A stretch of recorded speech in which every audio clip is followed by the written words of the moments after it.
जी हाँ, नमस्कार मित्रों। तो आज है 7 नवंबर सोमवार। यूपीएससी प्रीलिम्स को 202 दिन बाकी है। मित्रों, लास्ट वीक ये जो चैनल मैंने शुरू किया, मैं कमेंट्स आपके देख रहा था। ज़्यादातर लोगों का एक प्रश्न है कि इसकी नोट्स बनाने हैं, पीडीएफ फाइल मिलेगा कि नहीं। ऑफकोर्स हमने पूरा अक्टूबर महीना जो करंट अफेयर्स देखे हैं उसकी पीडीएफ फाइल बन रही है और 10 नवंबर तक में इंग्लिश वर्जन रिलीज होगा और 12 नवंबर तक में हिंदी वर्जन रिलीज होगा। इसके अलावा कुछ लोगों के ये प्रश्न थे कि तुम ये कैमरा चालू करके और सब ढंगा पावर पॉइंट बन के करो, उसका भी क्या लंबा सा कारण है। तीसरे कुछ प्रश्न थे 200 दिन की स्ट्रैटेजी क्या होनी चाहिए वगैरह। वो सबके जवाब देने के लिए मैंने एक अलग संडे डाउट दरबार ऐसा वीडियो बनाया है।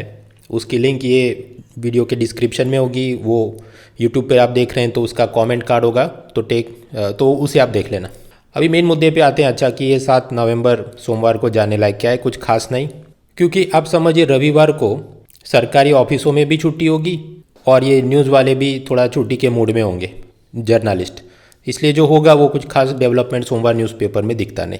फिर भी एक आप जानते हैं इजिप्ट के शर्म शेख में क्लाइमेट चेंज समिट हो रही है, तो वहाँ पर अब क्या क्या चर्चा हो रही है उसकी बॉल बाय बॉल कमेंट्री आएगी। मैंने आपको बताया वो पढ़ने नहीं बैठेंगे, फाइनल उसका डिक्लेरेशन आने दो तब देखेंगे।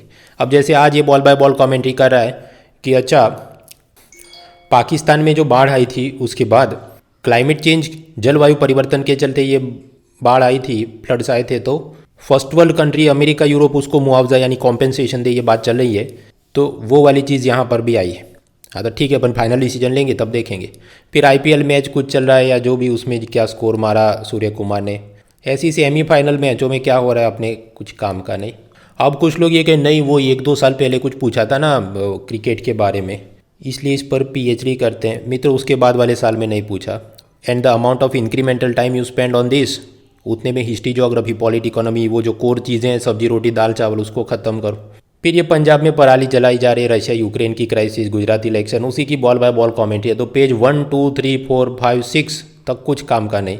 पेज 7 पे बढ़ते हैं, मतलब पेज 6 पे कॉलम है, उसमें भी कुछ नहीं है। ये सब पराली जलाने की कॉलम, ट्विटर पे ब्लू टिक मार्क चाहिए तो $8 देने होंगे उसकी कॉलम, इजराइल की पॉलिटिक्स, कश्मीर की पॉलिटिक्स, कुछ खास काम का नहीं। पेज 7 विक्रम मेहता, उसने एक कॉलम लिखा है, भारत की आर्थिक तरक्की, इकोनॉमिक प्रॉस्पेरिटी के सामने 2 बाह्य चुनौतियां, एक्सटर्नल चैलेंजेस हैं।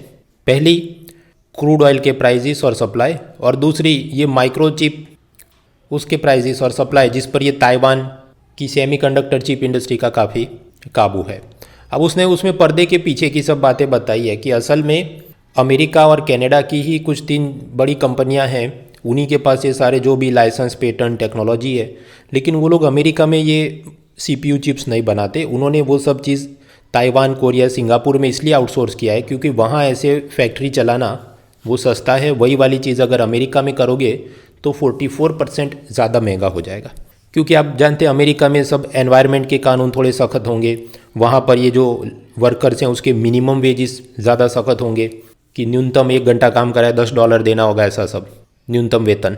वहाँ पर टैक्स रेट्स ज़्यादा होंगे। और फिर वही चीज़ अगर अमेरिका में बनाई है और फिर उसको बेचना है और ज़्यादा इमर्जिंग इकोनॉमीज जैसे, तो उधर तक एक्सपोर्ट करने आप जाएंगे तो शिपिंग कॉस्ट बहुत बढ़ जाएगा वगैरह वगैरह। खैर इसमें ऐसा कुछ है नहीं जो आप पहले से जानते हैं, समझते नहीं। पढ़ेंगे तो वोकेबुलरी इंप्रूव हो सकती है। जैसे इसमें एक वर्ड यूज़ किया है विसिट्यूड्स, VICISSITUDES, विसिट्यूड्स, मतलब जिंदगी के ऐसे उतार चढ़ाव जो आपके काबू में नहीं है, और वो भी नेगेटिव सेंस में, कि geopolitical and supply chain vicissitudes of petroleum and electronic industry are 2 major obstacles to India's economic potential. फिर एक कॉलम है यूपीआई के बारे में। अभी कमेंट सेक्शन में कोई भाई पूछ रहे थे कुछ दिन पहले ई रूपी और यूपीआई में क्या डिफरेंस है। आरबीआई ये कह रहा है कि मैं जो ₹2 से लेके 2000 रुपये तक के करेंसी नोट जिसको मैं कागज़ पे प्रिंट करता हूँ, उसकी जगह क्यों ना उसमें से कुछ नोट्स मैं डिजिटली इशू कर दूँ। मतलब वो कागज़ पे प्रिंट ना किया हो, सुपर कंप्यूटर में मैं कमांड डालूँ कि मान लीजिए state bank of India, Punjab national bank मेरे से रेपो रेट में लोन लेने आया, तो मैं कागज़ के नोट नहीं उसको ऐसा डिजिटल सब दे दूँ, तो उसे हम कहें central bank digital currency, CBDC, केंद्रीय बैंक द्वारा जारी की गई डिजिटल मुद्रा। आजकल उसको बोल रहे हैं, इसको ई रूपी कहेंगे। फिर एक अलग से ई रूपी है जो NPCI national payment corporation of India चलाता है। वो ऐसा कि आप एक गरीब आदमी हैं, आपको सरकारी योजना में एक एसएमएस में कोड भेजा जाएगा और उसमें लिखा होगा कि अच्छा ये वाली स्कीम ऐसी है कि जहाँ पर आप गरीब हैं तो अपने गरीब बच्चे को तुम लेके जाओ, उसको जो भी text book, school uniform, shoes खरीदने हैं तो पेमेंट करते वक्त ये वाला गिफ्ट कोड दे देना और आप खरीद सकते हैं। लेकिन इससे तुम विमल गुटखा नहीं खरीद सकते, दारू नहीं खरीद सकते, क्योंकि ये वाला जो डिजिटल गिफ्ट कूपन कोड है ई रूपी, वो सिर्फ वहाँ चलेगा स्टेशनरी और जूतों की दुकान पे। तो उसे हम कहें ई रूपी जो एनपीसीआई ने किया।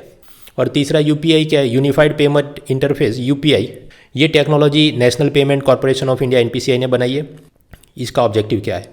अगर आपको मनी ट्रांसफ़र का मोबाइल ऐप बनाना है तो इसकी ये टेक्नोलॉजी। आप ऐसे समझ सकते, आपको वेबसाइट बनाना है तो आपके पास क्या टेक्नोलॉजी होना चाहिए? उसका hyper text markup language, HTML, PHP, SQL, ये सब होना चाहिए वेब पेज बनाने के लिए। तो उसी तरह आपको मनी ट्रांसफ़र का मोबाइल ऐप बनाना है तो क्या टेक्नोलॉजी चाहिए? उसको कहते हैं यूपीआई, यूनिफाइड पेमेंट इंटरफेस। खैर, मुद्दा यहाँ पर यह है कि ऐसा पैसा ट्रांसफ़र किया उस पर फीस लगती है कि नहीं। अगर आप क्रेडिट कार्ड द्वारा कुछ शॉपिंग करते हैं तो आपने 1000 रुपये का माल खरीदा और आपने दुकानदार को पैसा ट्रांसफ़र किया, तो दुकानदार को 1000 रुपये नहीं मिलेंगे, हो सकता है उसको 980 रुपये, 980 रुपये मिले। क्यों? क्योंकि बीच में 20 रुपये तो वो जो बैंक्स हैं, मास्टर कार्ड, वीज़ा, जिन्होंने ये कार्ड इशू किया है, वो लोग काट लेंगे कि ये हमारा मर्चेंट डिस्काउंट रेट या ये हमारी फ़ीस है। अब ऐसा हर एक डिजिटल या इलेक्ट्रॉनिक ट्रांसफ़र पे मर्चेंट डिस्काउंट रेट फीस लगती है, लेकिन आरबीआई और सरकार ने ऐसा कहा है कि ये जो यूपीआई से पैसा ट्रांसफ़र हो तो उस पर मत लगाना, या फिर कि वो एनपीसीआई के रुपए डेबिट कार्ड हो उस पर हो तो इतने मान लीजिए 2000 रुपये तक का ट्रांजैक्शन हो तो मत लगाना। इसके चलते तकलीफ क्या आ रही है कि आप समझिए ये यूपीआई टेक्नोलॉजी से भी जो ट्रांसफ़र हो रहा है तो बीच में जो भी एसबीआई है, एचडीएफसी है, एक्सिस बैंक है, जहाँ ये इधर से उधर पैसा गया तो सर्वर उनको भी चलाना है, स्टाफ उनको भी रखना है, कुछ तो लगता होगा ना उसमें ऑपरेटिंग कॉस्ट, लेकिन उनको फीस नहीं ले सकते वो यूपीआई ट्रांजैक्शन पे। तो उन सब बैंकों का नुकसान हो रहा है और उनका ये कहना है कि हमें इसके लिए सब्सिडी मिले। अब बीच में सरकार सब्सिडी लेकर आती है लेकिन सरकार को भी फिर पैसा कम पड़ जाता है दूसरी गरीब कल्याण योजना चलाने के लिए। तो आरबीआई ने बीच में एक डिस्कशन पेपर बनाया कि क्यों ना हम लोग ये यूनिफाइड पेमेंट इंटरफेस यूपीआई के ऊपर कुछ फीस लेते हैं। इसके एंटी आर्ग्यूमेंट, विरोध में तर्क क्या कि अगर फीस लेंगे तो जो व्यापारी है उसको 1000 रुपये का माल बेचकर 980 रुपये मिले तो वो फिर डिजिटल पेमेंट नहीं, वो जिद करेगा मेरे को कैश में पैसा दो, मैं तो यूपीआई मेरा है ही नहीं, ऐसा वो बहाना बनाएगा। और कैश में ट्रांजैक्शन होगा तो फिर वो सरकार को दिखाएगा नहीं, तो उस पर वो जीएसटी, इनकम टैक्स छुपाएगा, ब्लैक मनी, काला धन बढ़ जाएगा वगैरह। सामने फ़ायदे क्या है? अगर ये सब ट्रांजैक्शन पर फीस लगाई जाए तो उसकी मदद से बैंकों को, सब कंपनियों को जो पैसा मिलेगा कंपनियां मतलब यहाँ पर ये जो भी पेटीएम, मोबीक्विक वगैरह जो यूपीआई टेक्नोलॉजी से आजकल पैसा ट्रांसफ़र करवाती हूँ, तो उसकी मदद से they can invest in more research development. संशोधन, नवाचार करना है उनको, नए नए कुछ और डिजिटल टेक्नोलॉजी में इन्वेस्टमेंट करना है, इनोवेशन करना है तो मदद हो सके। बस यही बात है यहाँ पर, ये हम पहले भी कई बार पढ़ चुके, लेकिन जो लोग नए हैं इनको मैंने वापस बता दिया। पेज 8 पे चलते हैं, कुछ ये सब पॉलिटिक्स के समाचार। पेज 9 पे एक्सप्लेन सीरीज। मित्रों, भारत का संविधान, कॉन्स्टिट्यूशन, उसमें जब जब सुधार किए जाते हैं उसको हम कहते हैं अमेंडमेंट। जैसे आपने फ़ोन खरीदा और उसमें ऑपरेटिंग सिस्टम का अमेंडमेंट आता है, ऐसा। तो ऐसा सबसे पहला फर्स्ट अमेंडमेंट जो आया था, पहला संवैधानिक संशोधन, उसमें कुछ 4 बातें थी। एक तो ऐसा था सोशियो इकोनॉमिकली बैकवर्ड क्लासेस को कुछ रिजर्वेशन और उनकी तरक्की के लिए सरकार कानून बना सके, ऐसा सब। दूसरा, उसमें प्रावधान किया कि हमने ज़मींदारी को हटाना है। अब ज़मींदारी को हटाएं तो वो सब ज़मींदार जाके सुप्रीम कोर्ट में फरियाद नहीं करे कि नहीं ये तो हमारा धंधा है, तो हमारा राइट टू प्रोफेशन को सरकार वायोलेट कर रही है। तो ऐसे ज़मींदारी प्रोहिबिशन लॉज पर सुप्रीम कोर्ट कोई जुडिशियल रिव्यू, न्यायिक समीक्षा नहीं कर सके, उसको प्रोटेक्शन मिल जाए। इसलिए 9th शेड्यूल, 9वीं अनुसूची, ऐसी एक चीज़ बनाई गई कि वो डब्बे में अगर आप कोई कानून का नाम लिख दोगे तो फिर सुप्रीम कोर्ट उस पर जजमेंट नहीं दे सकता। हालांकि बाद में फिर और भी जजमेंट आएंगे, नहीं बेसिक स्ट्रक्चर को वायलेट करता कर सकते हैं वगैरह, वो आप आराम से पढ़ना। ये फर्स्ट अमेंडमेंट में तीसरा रिफॉर्म ये लिया गया था कि आज़ादी के बाद सरकार ने ये बैंकिंग सेक्टर, इंश्योरेंस सेक्टर, वो टाटा की एयरलाइंस थी उसको, फिर oil gas industry, coal industry, ये सब का नेशनलाइजेशन यानी राष्ट्रीयकरण किया कि वो प्राइवेट जो भी रजवाड़े, ज़मींदार, इंडस्ट्रियलिस्ट, यूरोपियन पर्सन्स, उन सब के हाथ में से मालिक की सरकार ने छीन के वो सब को सरकारी कंपनी कर दिया। कि जैसे एयर इंडिया था वो जेआरडी टाटा का, तो सरकार ने अपने हाथ में ले लिया कि हमारा ये एयर इंडिया है। उसी तरह बैंकों को इंपीरियल बैंक का स्टेट बैंक ऑफ इंडिया बनाए, आरबीआई को भी सरकारी कर दिया जाए वगैरह। आज़ादी से पहले आरबीआई में मेजॉरिटी शेयर होल्डरशिप सरकार की नहीं थी, दूसरे लोगों की थी। तो जब ऐसा कुछ किया जाए तो ये जितने भी प्राइवेट पर्सन थे वो भी तो सुप्रीम कोर्ट जा सकते हैं ना कि आर्टिकल 19 में हमको राइट टू प्रोफेशन, व्यवसाय का अधिकार है और सरकार ने हमारा धंधा छीन लिया, तो उसमें भी सरकार के खिलाफ कुछ हो तो प्रोटेक्शन के लिए लिख दिया कि अगर सरकार किसी इंडस्ट्री का नेशनलाइजेशन करे, अपनी सरकारी ओएनजीसी जैसी पब्लिक सेक्टर अंडरटेकिंग, सार्वजनिक क्षेत्र के उपक्रम खोले, तो वो sub article 90 right to business को वायलेट हो रहा है ऐसा नहीं बोल सकते। और चौथा रिफॉर्म लिया गया, अब जानते हैं हमने ये फ्रीडम ऑफ स्पीच, वाणी स्वातंत्र्य का अधिकार मिला है, लेकिन वो एब्सोल्यूट नहीं है। अब गाली गलौज करेंगे तो वो नहीं चलेगा। तो ओरिजिनल जो लिखा गया था आर्टिकल 19 उसमें बहुत डिटेल में नहीं बोला गया था कि क्या क्या चीज़ों पर प्रतिबंध है। उसमें ऐसा लिखा था कि हाँ राइट टू, आपको फ्रीडम ऑफ स्पीच तो है, लेकिन आप किसी को स्लैंडर नहीं कर सकते, डिफेम नहीं कर सकते, कोर्ट का कंटेम्प्ट, कानून, न्यायालय की अवमानना नहीं कर सकते, कुछ ऐसा नहीं बोल सकते जिससे डिसेंसी और मोरालिटी ऑफेंड होती है वो वगैरह। अब ये सब कारण दिए थे कि यहाँ पर आप फ्रीडम ऑफ स्पीच नहीं मिलेगा। उसमें फर्स्ट अमेंडमेंट के तहत कुछ और एक्स्ट्रा वर्ड्स ऐड किए गए।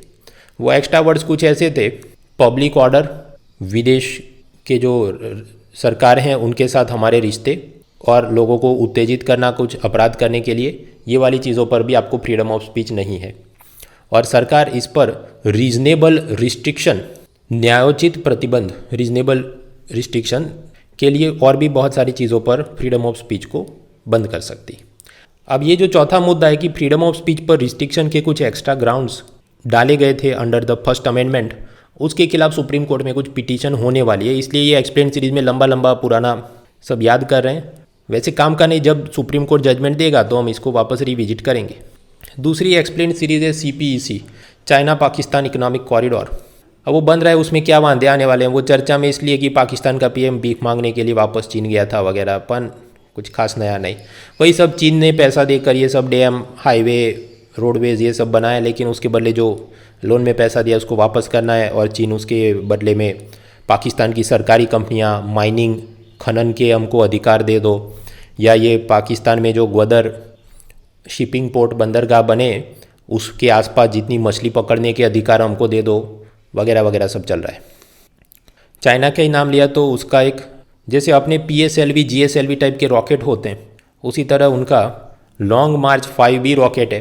तो वो अपने सैटेलाइट को छोड़ के फिर वापस वो ज़मीन पे गिरता होगा, पैराशूट से गिरे ऐसा कुछ भी हो सकता है, या फिर ऐसे ही समंदर में गिर जाए। अब गिरता है और वो उसके टुकड़े सब अलग अलग जगह गिरे और एक्सीडेंट हो सकता था, ऐसे सब चिंता के विषय। वो इतना दिमाग खर्च करने का फ़ायदा नहीं, एक लाइन में जान लिया काफ़ी।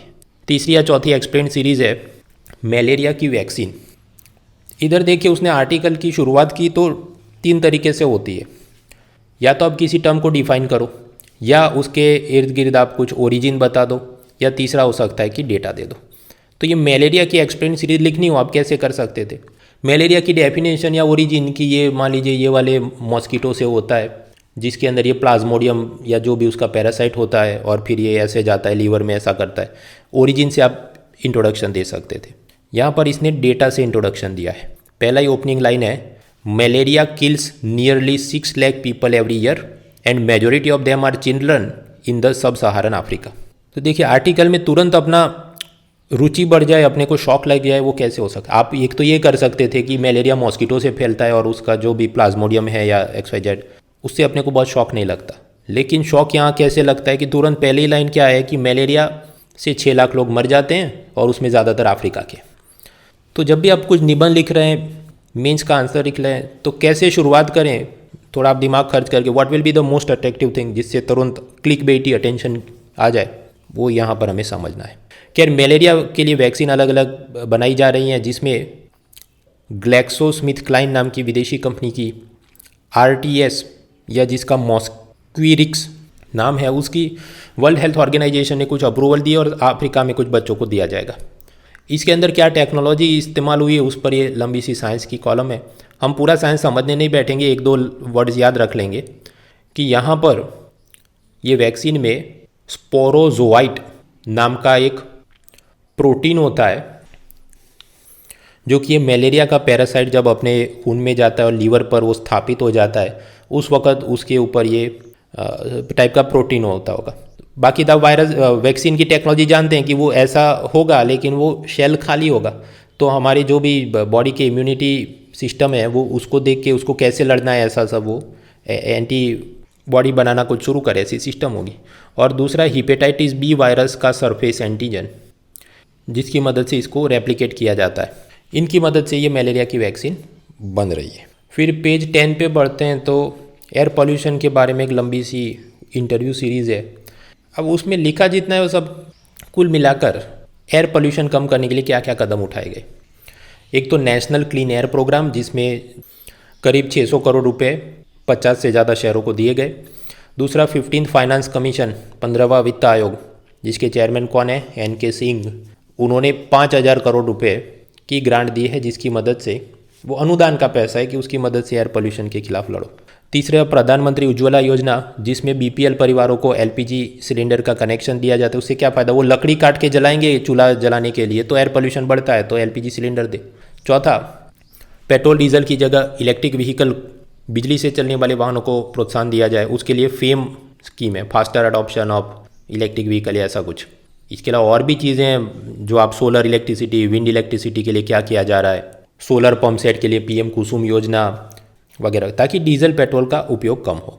मित्रों, दिल्ली में साल 2000 में एयर पोल्यूशन को कम करने के लिए CNG वाले वाहनों पर ज़्यादा प्रोत्साहन दिया गया था, लेकिन वो वाला प्रोजेक्ट कुछ खास सफल नहीं हुआ, क्योंकि CNG वाले वाहन ज़्यादातर सरकारी बसें और रिक्शा वाले वही उसको इस्तेमाल करते थे। प्राइवेट ओनर्स थे, उन्होंने तो हमेशा पेट्रोल डीजल वाली ही गाड़ियाँ खरीदी। तो 2000 साल से लेकर 2020 तक पेट्रोल डीजल वाली गाड़ियाँ इतनी ज़्यादा बढ़ गई कि उसके सामने ये जो भी 500,000 रिक्शा या बस CNG से चलते होंगे, उसने जितना पॉल्यूशन कम किया वो सब प्लस माइनस करो तो नेट प्लस प्लस प्लस ही हो गया एयर पॉल्यूशन।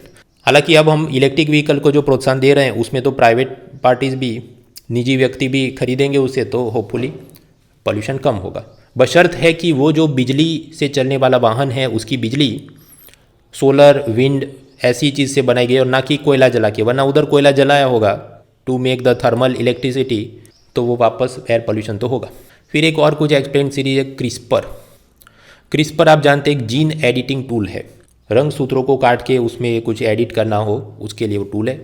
आपको कुछ गंभीर किस्म की बीमारी हुई हो, जेनेटिक डिफेक्ट, तो उसकी दवाइयाँ बनाने के लिए ये काफ़ी उपयोगी है। भारत सरकार ने भी सिकल सेल एनीमिया के खिलाफ रिसर्च करने के लिए ये वाले टूल को अप्रूव किया है। कंट्रोवर्सी इसलिए कि इसको जब इन्वेंट कर रहे थे ये साधन को, टूल को, तो उसमें अमेरिका में कोई पर्सन पे उसका ह्यूमन ट्रायल किया होगा और वो इंसान अब मर गया। कुछ लोगों का आरोप है कि ये जो आपने टूल इस्तेमाल किया था उसके चलते वो मर गया, तो उसकी कंट्रोवर्सी चल रही।